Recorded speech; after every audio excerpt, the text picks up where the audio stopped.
What would drive someone to commit an act so devastating that it claims 87 innocent lives in one horrifying instant?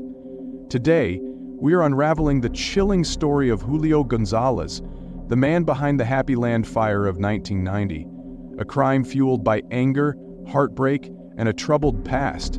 This is not just a tale of murder. It's a story of lives lost, lives ruined, and a system that failed. To understand what led to that fateful night, we have to go back to Cuba, where Julio González's story begins. Born in Holguin in 1954, González's early life was marked by turmoil. In the 1970s, he served 3 years in prison for deserting the Cuban army, a punishment that foreshadowed the years of instability ahead. In 1980, at the age of 25, González joined the Mariel boat lift, a mass exodus of Cuban asylum seekers allowed to leave the island. But there was a catch. Many of the refugees, including González, had been released from Cuban prisons and mental hospitals.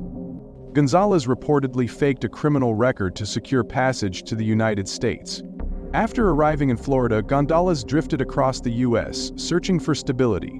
He lived in Wisconsin, Arkansas, and finally New York, where he settled in the Bronx. He found work at a lamp warehouse in Queens, but life was anything but easy for him. It was in New York that González met Lydia Feliciano, a vivacious young woman from Puerto Rico who had come to the city for a better life.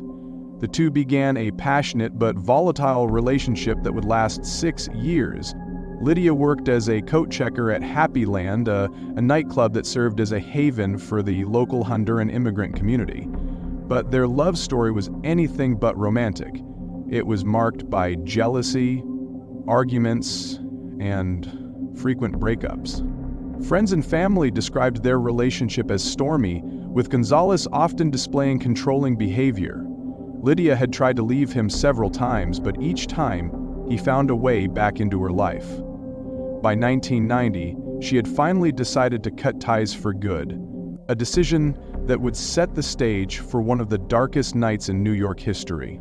On March 24, 1990, Lydia was working at Happy Land as usual. The club, though unlicensed, was packed with people celebrating Carnival, a night meant for joy and dancing.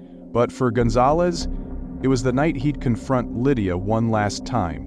Around midnight, González showed up at the club, visibly upset. Witnesses recalled seeing him argue with Lydia about their relationship. Lydia was firm. She didn't want to get back together. The argument escalated until a bouncer intervened, throwing González out onto the street. Humiliated and furious, he stormed away, muttering threats. What happened next is both calculated and chilling. González walked 3 blocks to a gas station where he found an empty gallon container and bought $1 worth of gasoline. That $1 would soon become the price of unimaginable destruction. At around 3 a.m., González returned to the club. He doused the staircase, the only exit, with gasoline and struck a match. As the flames spread, the revelers upstairs had no idea what was happening. The music drowned out the crackling fire, until it was too late. Trapped on the second floor, most of the 93 people inside succumbed to smoke inhalation. Others were trampled in the chaos. Only 6 managed to escape. For the remaining 87, the flames sealed their fate. When firefighters arrived, the scene was nothing short of horrifying. Bodies were piled in the stairwell, a desperate attempt to escape. Families would later learn that their loved ones had suffocated or been crushed before the flames even reached them. In court, González pleaded not guilty but was declared sane. The judge handed him 87 concurrent life sentences, the harshest penalty allowed at the time, but for the families of the victims, no sentence could ever be enough. Today, the site of the tragedy is a solemn reminder of that night. The Happy Land fire wasn't just a result of one man's rage.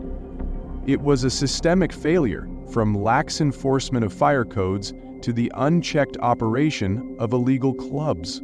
This is a story of heartbreak, anger, and systemic neglect. It's a reminder that every life lost that night was more than a number. They were parents, children, and friends whose futures were stolen in an instant.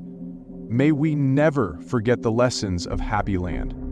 If this story moved you, share it to honor the memory of the 87 lives lost. Let us know your thoughts in the comments below. And if you haven't already, please like, subscribe, and join us next time as we uncover the darkest chapters of human history.